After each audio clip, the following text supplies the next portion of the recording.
Hello, everyone, and welcome to another episode here where I'm going over the Gamefan magazine. And so here we are still at volume 1, but issue 3.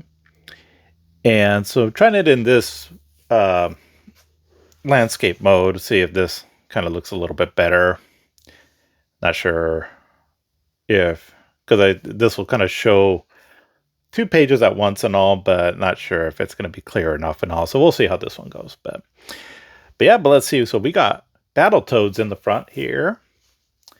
And let's see. Looks like they're going to be talking about Road Blaster, a new game for the Sega CD, a world exclusive of Fatal Fury 2. And looks like also the first SFX game, Star Fox, Gamefan's new fighting game special, and then also the 1992 Picks of the Year, the best of the best, along with looks like some Sega reviews and all. And looks like a Street Fighter 2 content as well. So let's see here. Okay, so with the first page here, looks like we just have an ad for the Turbo Duo. So this would have been a pretty good little bundle back in the day. And let's see, so for the editorial zone, so just going to read over here from what Dave Halverson was saying. So this is an especially exciting month as the 1993 Winter CES approaches. As game players, we may look at CES differently than other publications, not as a business feast, but as a celebration of new games, the people who program them, and the companies who release them. After all, that's what all of this is about, isn't it? Some of the pages cut off there, so I'm gonna try to read it as best as I can. I know that's why I'm here writing this and why you're reading it, because in the long run, you and I want the same thing. You earn better video games with each passing year. This will be my 5th CES. At the first one, I marveled at games like Sonic 1 and Alien Storm. Nintendo was still on 8-bit, and the Neo Geo and Lynx were still new systems. Now, just 2.5 years later, I'm looking for CD games from Sega that tell us a story or scale and rotate. Super NES games with the SFX with the SFX chip and scale huge polygons at will. Neo Geo games over 100 megs, 3DO games that mimic real life, and I'm still waiting for the amazing little Lynx to find its legs. Games like Dracula and Pit Fighter are sure to help. Now that now that I'm a magazine editor, one of my jobs this year will be to wade through the sea of games, emerging with the best ones so that we can play them, review them, and ultimately help you make all the right moves when you're sitting at the vast wall of nicely airbrushed game cartons. Let me just tell you this: I feel lucky to go play that role and take this job very seriously. So when you open up this mag every month, I can guarantee you one thing: that it's an honest review from a real game player who knows you may make your decision based on his words that we deliver. Sorry, that's with the background and all that, and some of the text being cut off. Wasn't able to read that completely smoothly, but we got through it. Let's see. So another ad there for Captain America, and then for the top 10, let's see. So this is so from my understanding, this is what people were writing in and were suggesting were the top 10. So it was Sonic 2 at number 1 for the Genesis, Street Fighter 2 for the Super Nintendo. Number 3 was Final Fantasy 2 on the Super Nintendo. Number 4 was Mario Kart on the Super Nintendo. Number 5 was World Heroes on the Neo Geo. Number 6 was NHLPA Hockey on the Super Nintendo. Number 7 was Wonder Dog on the Sega CD. Huh, interesting. Number 8 was Zelda, so I'm assuming A Link to the Past on the Super Nintendo. Number 9 was Teenage Mutant Ninja Turtles 4 on the Super Nintendo. And number 10 was Cobra Command on the Sega CD. Most Wanted was Sonic CD on the Sega CD, Streets of Rage 2 on the Genesis, Final Fight CD on the Sega CD, Sunset Riders on the Genesis, Phantasy Star 4, it says Geo, but I'm going to assume they meant Genesis, Time Gal for the Sega CD, Batman Returns on the Sega CD, and then Dragon Warrior 5 on the Super Nintendo, Road Rash 2 on the Genesis, and Xeria 2 on the Super CD. Not sure quite what they mean by that. Then we have the Hocus Pocus section here. Looks like some information on how to become supersonic. And then looks like also a advertisement here for a baseball game from Namco. And so here we are with the reviews.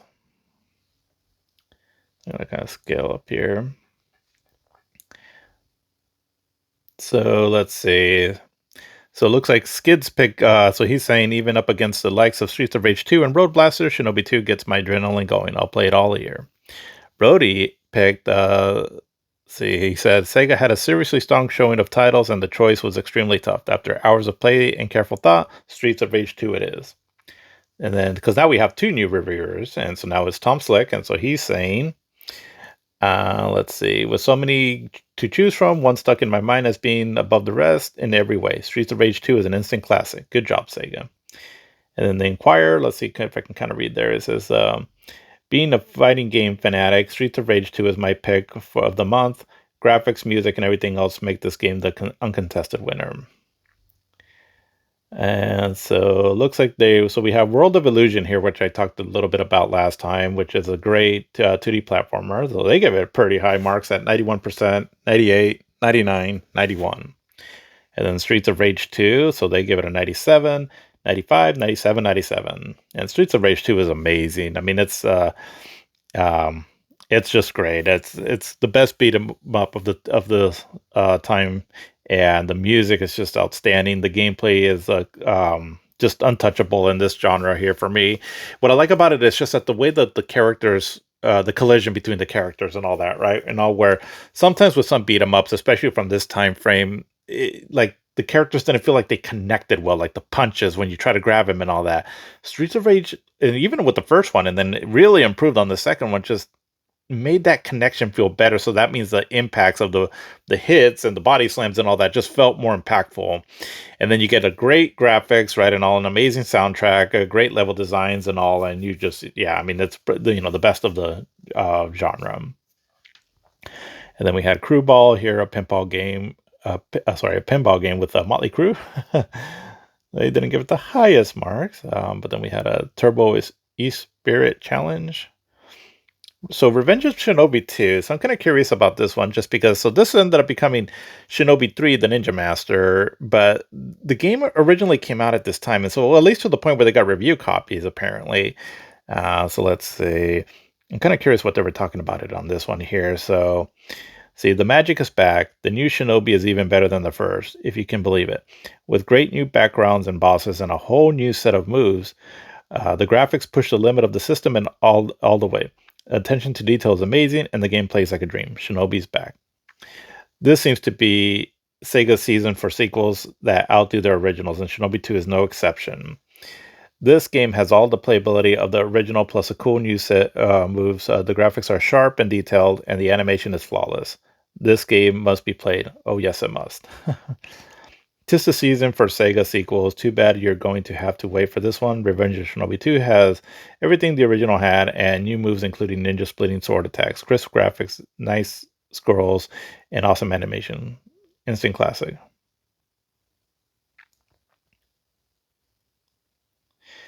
So why does it seem that you have to wait? But anyways, so here's a game that blows away the predecessor in every way. The new sequel to Revenge of Shinobi was amazing with the better graphics, truly amaze you. Music that almost rivals Yuzo's, and the control is great. It's action games your thing. Shinobi is one of the best on the Sega. All right, so again it cuts off. Sewer Shark. So when we first got the Sega CD, so we got the second version of it, and so it came packed in with Sewer Shark, which was a full motion video, kind of like an on rails shooter, and had its little story to it.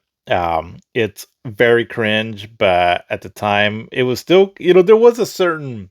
I ended up not really liking these full motion video games, but there was a bit of a coolness to them at first, just because, like, it's like, oh wow, look what we can do. But I guess if I had to pick one, like my favorite of all time, it'd probably be Sewer Shark, and it's just because it's the one that we kind of played, because it was the one that came packed in again with the Sega CD. But yeah, let's see, Black Hole Assault. So a game on the Sega CD. Looks like it was some kind of a shooter, I believe. It got okay grades. And then, of course, Night Trap, the classic. So even back then, they didn't give it that much of good reviews. Uh, Chakan or Chekan or however you want to pronounce that. This is a game that I really wanted to enjoy. I love the character, the concept of the game, and all the setting, the tone, and all of that. I think was really spot on.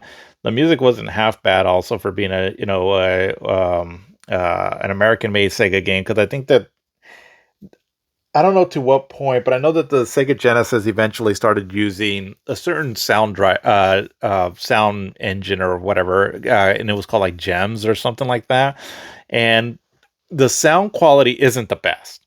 And I think maybe Chacon, or yeah, I'm just gonna call it Chacon, had that sound engine, but I actually still kind of liked it. But a lot of American-made Sega games and all used it, and the sound was kind of horrible, which was where sometimes the Sega Genesis gets the reputation for having a bad sound chip.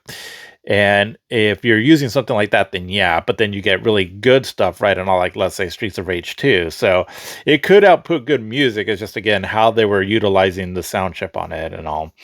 Um, but the problem with Chikando that I had overall was just it's really, really difficult to the point where it's just not even, you know, it's just not that fun. Um, but yeah, it's funny they were all kind of, or at least two of them were talking bad about the music. But like I said, I didn't mind it too much and all. But yeah, it's just a very difficult game that just really made it hard to get into. But I just love the concept so much that I want to say I think we rented it a few times. But yeah, it was just a little too much. Road Blasters. Whoa, that's actually got some pretty good reviews here. And then Nobunaga, let's see, which ended up becoming Robolista here in the States. Let's see, they gave it pretty good reviews. So that's, like, I talked about this game yesterday, or not yesterday, but on the last episode. And then Landstalker, so they gave it really raving reviews here. 100%, 98, 99, 99. And I mean, I maybe wouldn't quite go that far, but I definitely understand their sentiment, because Landstalker to me is a classic of the Sega Genesis. For me, I like it slightly better than A Link to the Past. I know that's kind of sacrilege to say almost, but I don't know. It's just something about the puzzle design of it and all that I really enjoyed. And I mean, I was lost in those mazes or those dungeons for hours and hours, but I was having a fun time trying to figure it out. And it was really a game that sort of sharpened my critical thinking, or my thinking skills and all, because I would have been what, like around, 12 years old or so, give or take, when this, yeah, would have been 12. And so, well, I think the game didn't come out until the next year. So I would have been about 13 or so, give or take. But it just really tested my brain and to try to figure out some of these puzzles and all, and I really enjoyed it for that. And the action, it's hack and slash like most action RPGs and all, but I really love the setting to it and all, the world layout and everything, and it is a great game. Let's see, I'm just going to read one here really quick where it says, Climax brings the best action and role-playing together, creating the perfect action RPG. You remain glued to this game from the moment you turn it on. Comparing it to other action RPGs on cartridge, I have to give it a perfect 100%. I don't think anything on a cartridge will ever come close. Very high praise, and again, I wouldn't quite go that far, but I definitely understand the sentiment, though. I feel it was a really great game. Okay, let's see. Okay, so moving on to the next page. Okay, so more reviews over here. Let's see, Death Valley Rally, Firepower 2000, Gun Force. So these are Super Nintendo games. SD Battle SOC, Battle Clash, Cubert 3, Mario Kart. Oh, they did review Mario Kart here. So we got a 97, 90, 95, and 96. So pretty good reviews overall for Mario Kart. And then Mickey's Magical Quest. So I got an 89, 88, 90, 94. And Blazers versus Bulls. I had the Lakers versus Celtics on the Sega Genesis, and that was, I mean, it's a very choppy basketball game, but it's what we had back in the day and all, and I actually kind of got into it. Let's see, it's on the other side over here. So we got All Stars, the Hit the Ice, Bonanza Brothers. Or actually, it's starting with Hit the Ice. So these are those Turbo Graphics. Let's see. Again, some of this is cut off, so I can't quite tell what it is. So the gain ground. And then the black ones here we have for the Neo Geo. So they were reviewing Alpha Mission 2, I believe is what it's called, Sengaku 2, and then Blues Journey.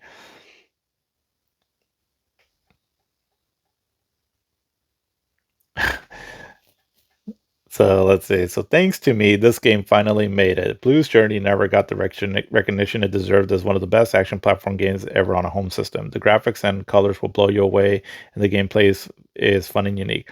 I'd like to see more games like this on the Geo. Enough with the fighters. So even back then, fairly early on, still in the Neo Geo's lifetime, they were already getting sick of fighting games. I played Blues Journey a little bit, and it seemed interesting. I don't think it really was able to be as good as say like a lot of the stuff that was on the Sega Genesis and Super Nintendo, but still cool. Battletoads was coming out to the Sega Genesis, and so from what I little bit that I played of it and all, I mean it's really much pretty much the Super Nintendo game, just looks a little bit better, but other than that, nothing too crazy. World of Illusion, yeah, this game is pretty stunning. The backdrops and all that were pretty amazing. But yeah, just a fun game. You use a kind of like a almost like a magic cape or so to as your weapon, as it you sort of like fling it out and it creates like this kind of like magic dust of some sort, but that's your weapon. And the level layouts I think are really clever. There's a lot of variety to the gameplay as well too, and also the scenery too, which makes it just a joy to not only play, right, but also you know partake in this world. And it even says it here. So small example of the incredible graphics in World of Illusion. And yeah, I mean this game was it was a really nice looking game. Oop. And then of course Streets of Rage 2. Yeah, so I'm just gonna read this review real quick because let's see, I don't think I ever got to read this review back in the day, but see, if you read our Golden Mega Award, you'll notice that Streets of Rage 2 received some of the highest awards. Sega has taken a 16 meg cartridge and filled it to capacity with a sequel that will be tough to equal. All the elements of this game were created in a style of fine sculpture. Sega started out with a plan, well, I'm sorry, with a plain block of side-scrolling game and carved out a thing of beauty, starting with the music for whatever they insightfully commissioned the master Yuzo Koshiro. As usual, Yuzo knows exactly what music fits the best mood of the level, and it sends tingles up your spine when combined with the gameplay. They've added more characters and moves and took advantage of the extra 8 megs by making an even longer game than the original. They then rounded up with their best artists to add stunning visual effects, graphics, and color combinations. And most importantly, they made sure the game is great fun to play. I sincerely feel that the masters who created this game could have made any game this good, but they chose an already popular game to bestow their grateful artistry upon. Thanks go out to Sega for doing justice to Streets of Rage 2. Keep it up, and no one will touch Sega for a long time to come. As like I said before, right? I don't know, they did have a bit of a Sega bias and all, but I love it. So here they talk a little bit more about Lotus Turbo Challenge and Crew Ball. Oops. The Motley Crew pinball game. It had some music from them. It sounded okay on the Genesis sound chip. But then Shinobi, well, what was being called Shinobi Revenge of Shinobi 2. So let me see what they say about this because I'm kind of fascinated on what happened with this game. But let's see. So if you're like me, Shadow Dancer just didn't measure up to Shinobi. The magic of the original just wasn't there. Enter the true Shinobi 2 brought to you by the original makers. The true sequel has arrived. Not just as good as one, but better. The new Shinobi now grapples, does a running slash, and where he gets hit, he falls back Street Fighter 2 style. From beginning to end, Shinobi 2 plays perfect with great music, colorful vertical and horizontal scrolling backgrounds, and perfect play mechanics. Similar and even better than Part 1. In Level 1, you fight through flooded caverns and hidden caves loaded with enemies ninjas. Level 2 is a heavily guarded military base, and in Level 3, things really get gooey. Here's where you will find my pick for boss of the year. After playing Shinobi 1 and then Shadow Dancer, I didn't think Sega would ever be able to repeat the incredible original, but it seems they've rounded up the original programmers to do it again. Because again, I mean, the game came out apparently enough they got a review copy, but then something happened where they delayed the game or whatever, and then changed it considerably because some of the screenshots that I'm seeing here weren't in the original game. Like, I don't think this is, this doesn't look familiar.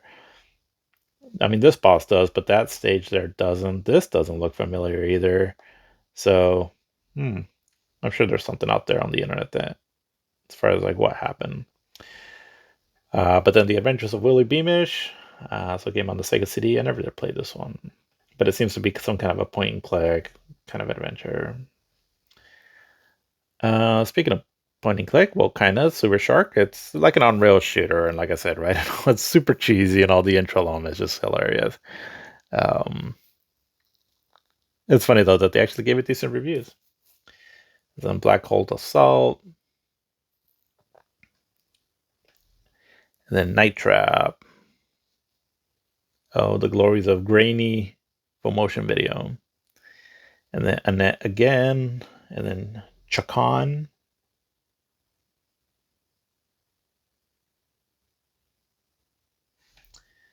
Yeah, Chakan. I really want to like that game. Road Blaster FX. Maybe I should try to play these games again. These kind of like quick time games on the Sega CD. So they were kind of in the style of like Dragon's Lair, right? So there was Time Gal, Road Blaster FX here, and then Cobra Command, and there might have been some others, but there were several of these were made by Renovation, and I think, or made by Wolf Team and distributed by Renovation, one or the other. And then we have Robo Leste here, what ended up being called. Yeah, this was a cool shooter. And of course, Landstalker. Yeah, just great game. Just looking at this here and all makes me want to play the game again. Great puzzle designs. And yeah, I mean, it can be a little tricky seeing where you're at sometimes and controlling the character because of the isometric view. But I really feel like it adds a certain depth to it and all. It makes it fun to explore. But yeah, definitely one of my more favorite Sega Genesis games. But it wasn't really, I mean, again, Gamefan was a bit Sega biased, but Landstalker in other magazines seemed to be okay, as far as the way they reviewed it, but I feel like I never really got the praise that it deserved. Oops. Let's see, Super League CD, some kind of a baseball game. I believe this only came out in Japan. And then we go over to the previous section over here. Let's see what was coming out. So we had Eco the Dolphin. I never really played that game, and I understand like the last part of it is pretty frustrating too also, so I'm not too thrilled to try to give that one a shot. Chuck Rock coming out on the Sega CD. Some racing game. Risky Woods, this one here.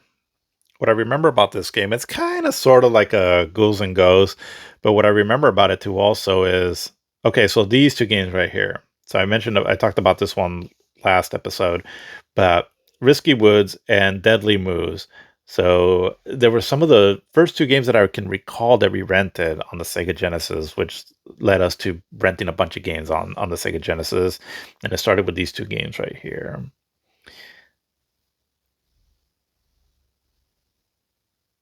And let's see, it looks like they're starting to show screenshots of Sonic City. So this changed up a bit too also, because these two stages here, as far as I recall, they're not in the game. And so on the Super Nintendo, so it looks like they were advertising Battletoads. So this was more like the sequel, though. So it wasn't like the one on the Genesis with the one that came out was basically like a remaster, if you can, more or less, of the Nintendo game. This is like an actual sequel, though. I played a little bit of Battletoads, and yeah, they're hard and they're beat 'em ups. But They're okay. I'm not the biggest fan of them, and I like the concept. I like the characters and all. Very much kind of like Teenage Mutant Ninja Turtles and all, but it has their own personality.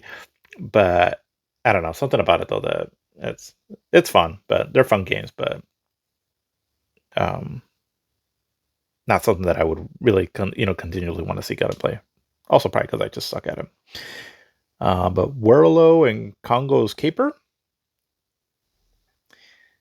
Not sure what those are. And then here we got this Valley Rally. So it looks like a speedrunner game. Oh, not a speedrunner, a roadrunner. Speedrunner. And then we got this shooter over here for the Super Nintendo also. So yeah, so I just remember this stretch of the Super Nintendo's lifetime where it was not that the Genesis didn't have a lot of bad games also, right? But this stretch here for the Super Nintendo just felt a little lackluster. Um, Gun Force, SD Battle SOC, Battle Clash, Qbert 3. Super Mario Kart though, they did have this game though. I do remember playing this somehow. I don't quite recall how, but I remember we used to have a blast was playing the battle mode, I think it's what it's called. And that was really fun. I remember we used to play that quite often.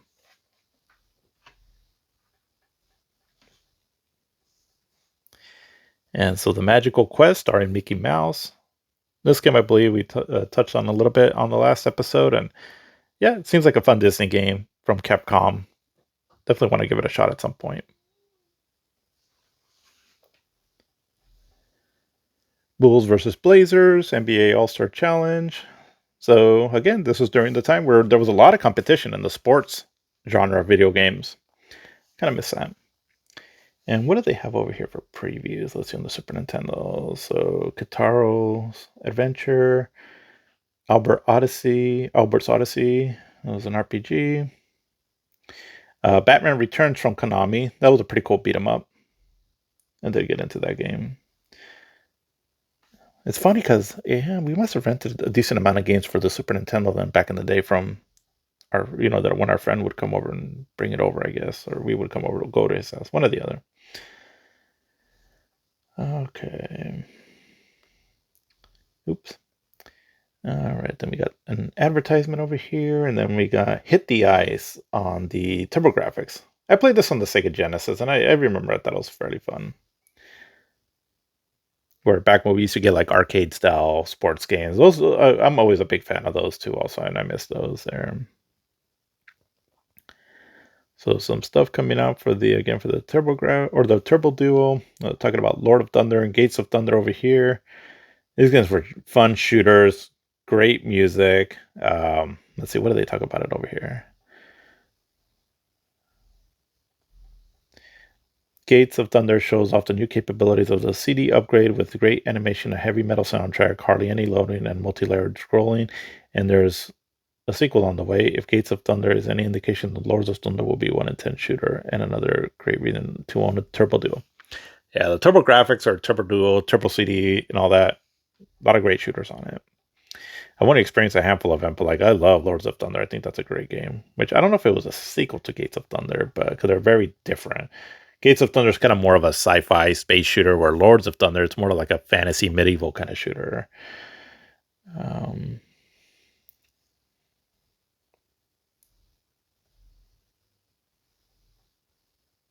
oops.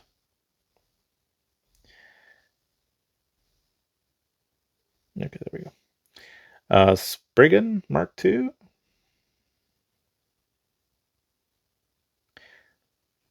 Never think I've heard of this game. Some kind of a shooter. Sometimes it's hard to read like the text on these and all. So they cleaned it up a little bit in future issues and all, but I think that they were just really trying to go crazy on their layouts, which is funny if you watch some of that video that I mentioned last episode about Gamefan. They kind of were boasting their new style that they had to create layouts and all on some kind of technology that they had that allowed for like these at the time high res screenshots. But everything looks a little trippy though sometimes when you're trying to read it. But Game Ground came out on the TurboGrafx, game from Sega. Jim Power. Let's see.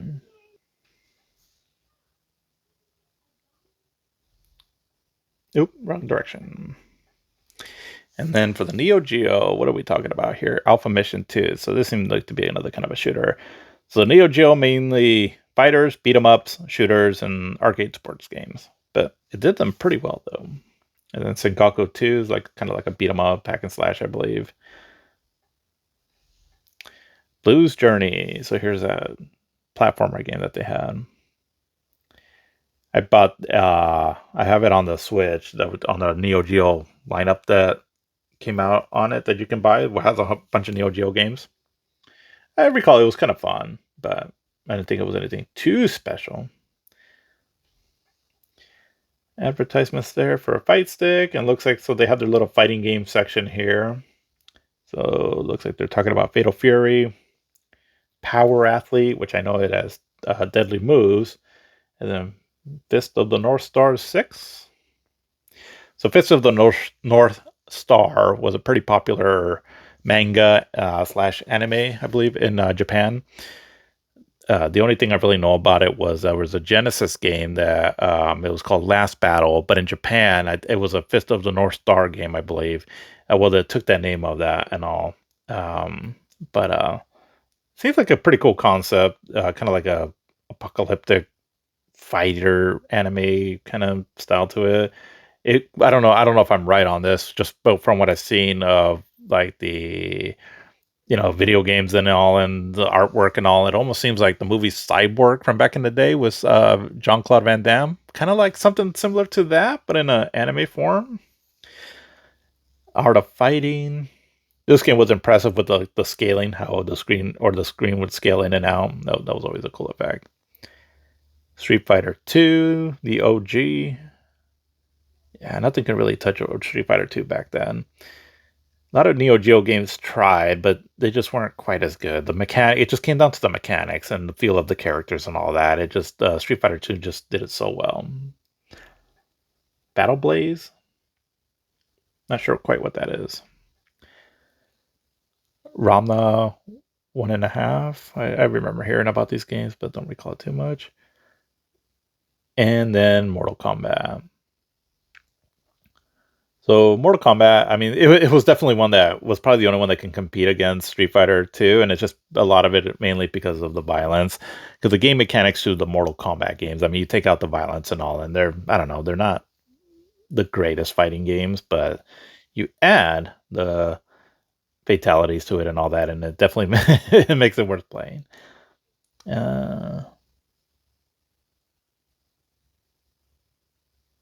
So they, according to them, so they actually preferred Art of Fighting. And so here we have their award section. So Golden Mega Awards. So Gamefan's Best of 1992. So let's see. So it looks like for the best action platformer. Let's see. So it looks like they just each one sort of picked their own picks, but they had Wonder Dog, Sonic 2, and World of Illusion. Good picks. For me personally, I would probably go with I would go with Sonic 2. Best one-on-one fighting game. So Street Fighter 2 only had one, and then the other three had Art of Fighting. Interesting. I'd go with Street Fighter 2 on it. Art of Fighting is cool as far as like the graphics and all. And that plays okay, but for me, it can't compete against Street Fighter 2.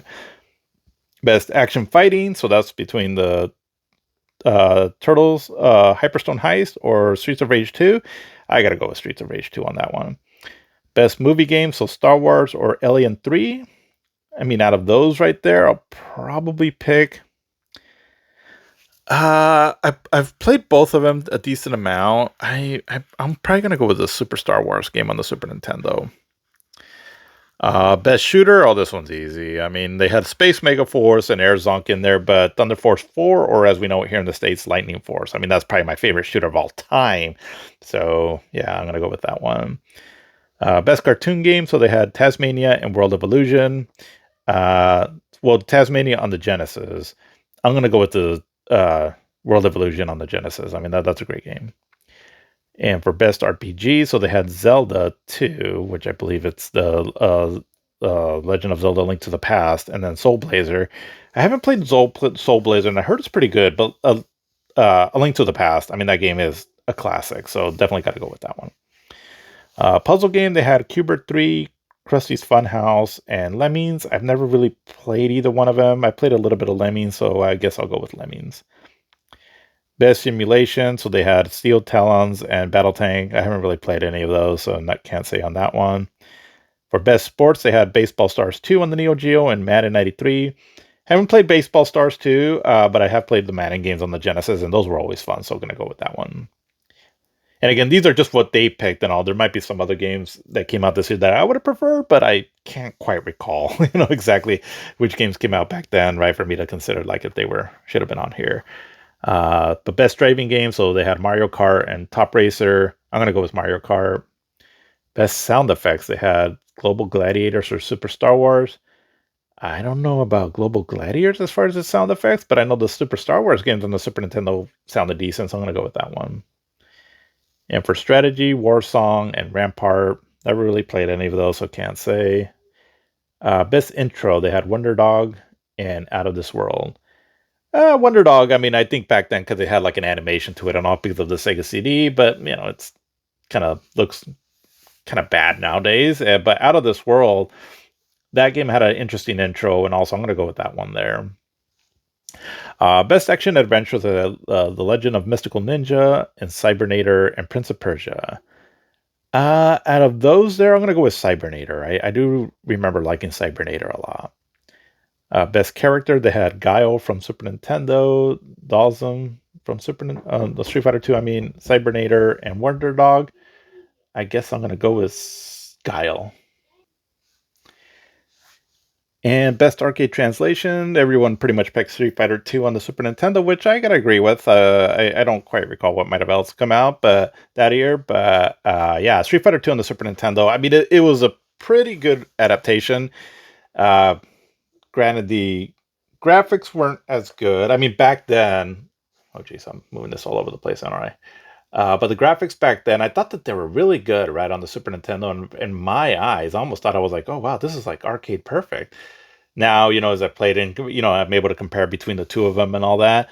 Yeah, I mean, it's a downgrade, but it's still pretty impressive though. So I do agree with that there. Best new peripheral, I think that's how you pronounce that. The Sega CD. Yeah, I mean, I'm a fan of the Sega CD, so I would say yeah. Best handheld game, Shinobi 2, Dracula, and Mario 2. I never really got to experience a lot of those handhelds there from back then, like the Game Boy, the Lynx, and the Game Gear and all, so I really don't know, but I guess I will go with Mario 2 on the Game Boy, because I'm sure that's pretty fun. Let's see. And then it says best game. So Wonder Dog, Wonder Dog, Cybernator, Streets of Rage 2, and Street Fighter 2. They all had a different game. Out of those right there, if I'm going off of that, I would probably say Streets of Rage 2. Given what did come out this year, though, 1992, I would probably say A Link to the Past would probably been my favorite game of this year, I think. But let's see. Best music, Wonder Dog. Wow, they really love this Wonder Dog game. Streets of Rage 2, Super Adventure Island, and Legend of Mystical Ninja. Wow, they all had a different one, but yeah, out of those right there, Streets of Rage 2 for sure. This one's funny. Worst game, all THQ games. THQ was a publisher back then and all that. They didn't have the best reputation. Best import games. Okay, so Landstalker was still an import. So they had Landstalker and Final Fantasy V, and yeah, I would go with Landstalker.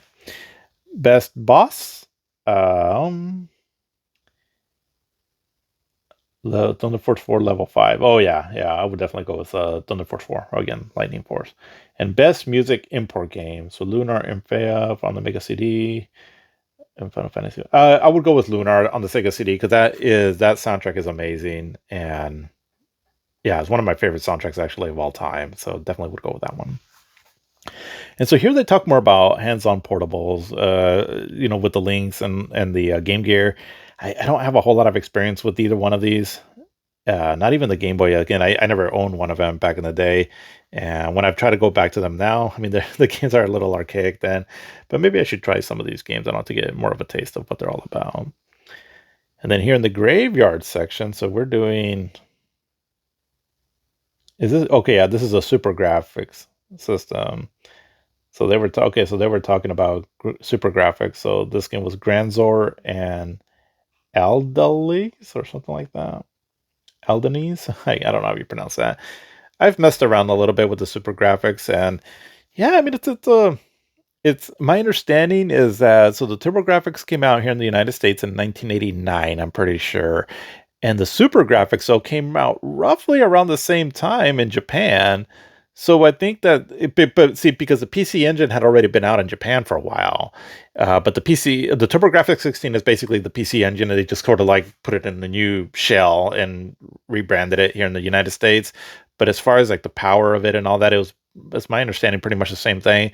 So the Super Graphics was kind of like a successor to the Turbo or the PC Engine, but it's almost like I don't know. It was two different markets, obviously, and all that, right? But uh, I'm not quite sure why the Super Graphics why they didn't continue supporting it, but ultimately it failed, and so it's already here in the graveyard section here. Let's see for the other stuff. Is there anything interesting going on here? Oops, jumped up a page too fast.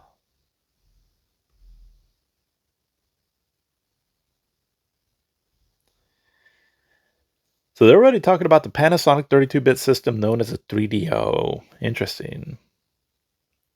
So they're giving the specs there and all that. So, they're already starting to hype up. So we're already talking about the fifth generation at this point in the December. Oh, no, wait. Was this December or January issue of 1993, give or take? Let's see.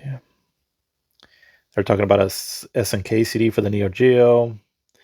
Talking about more games utilizing the SFX chips like Star Fox. They're talking about Sylphid. Sylphid was amazing on the Sega CD.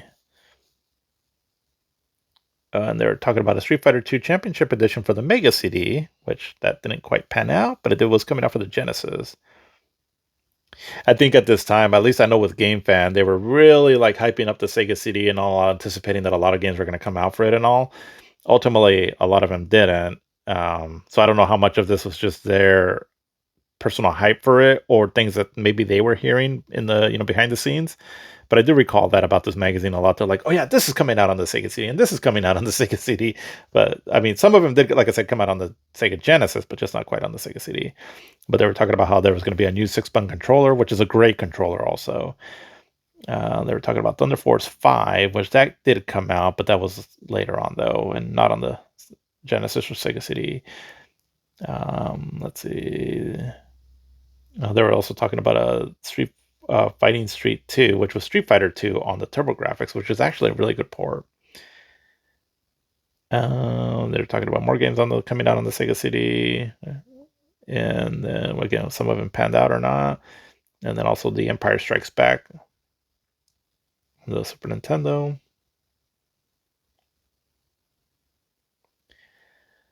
Let's see. Oh, so they're talking about this Art of Fighting game coming out to the Super Nintendo. And then, so here we go with Star Fox.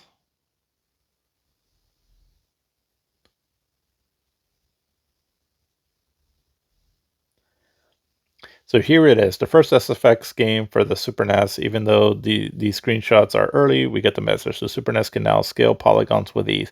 Our sources tell us this game plays like a dream. Look for more on this incredible Nintendo game next month. Or yeah, next month issue. An R-Type game. And then they're starting to come out with the different versions of Street Fighter. So this is going to be the Turbo Hyper Edition. Fatal Fury 2. So they're showing screenshots of it there on the Neo Geo. And then, oh yeah, there was a Battletoads coin-up game. I want to say that I think you can play this on the Rare Replay collection that's available like on the Xbox. Might try to check it out sometime. Oops.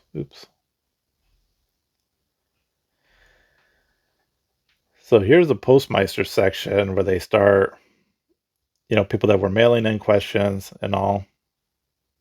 Oh my gosh. Apparently, I don't know how to do this. Let's see. I'm just going to go through one here. So your mag is totally awesome. It's about time somebody gave some quality space to Sega, Turbo, and Neo Geo, and your reviewing is well done. It's like having a good something. I can't quite. It's cut off. Tell you what's really good and what's not. Only question is, why isn't your magazine thicker? Thank you for your compliments. I'm sure noticing. As for our thickness, since we are a new magazine, we don't have the advertisement other magazines have. That makes them so thick. But I can assure you that we do run more advertisements. We will substantially magazine. Okay, I can't read all of that since it's cut off there. But yeah, there is some truth though to what he says there. Because again, Nintendo, there's always seems to be a Nintendo bias to an extent, right? And no shade against Nintendo because if we're talking just the games specifically, right? I love Nintendo games. I think they're great, and they definitely have that more universal appeal. So I guess I can say I can see why there was a bit of a bias, right, towards Nintendo back then. But it was refreshing though that this magazine really put a lot of emphasis too also on the TurboGrafx, on the Sega, on the Neo Geo, where a lot of the other magazines, they just never really seemed that like they give them too much time to shine. And now I mean, at the end of the day, the Super Nintendo was the most successful system, but it was still nice though, right? Again, right, to get a different perspective on some of these other gaming systems that were out there, right? Again, like I've said before, right? I was a Sega kid. This magazine was a bit Sega biased, and so but yeah, I mean, they definitely gave Super Nintendo their due as well too. All it's not like they didn't. It's just that they did try to spread the love all the way across, right? Because I mean, I saw some really glowing reviews on Super Nintendo games later on in this magazine, right? And also, it's not like they hated them and all. Um, but but yeah, so I'm glad that they were getting some props for that. And let's see, some more advertisements here towards the back of the magazine, and we ended off with a advertisement for Steel Talons on the Sega Genesis. So yeah, that was this issue here. And still, it's still getting pretty early on. This is where they get this guy here. I remember seeing his name a lot, Terry Wolfinger. And starting with the next issue, so that's the one that, as far as I know, was the first issue that we got, and that's where I'm going to be more familiar with a lot of the content on there. So it'll be fun revisiting those there as I'm more familiar with them. Right here, I'm just kind of going off of I've kind of skimmed through these before online and all, but again, it wasn't magazines that I was, that I grew up with basically. So that'll be fun, starting with next episode for this. But yeah, hope you like this little tour of this magazine here, and we will see you in the next one.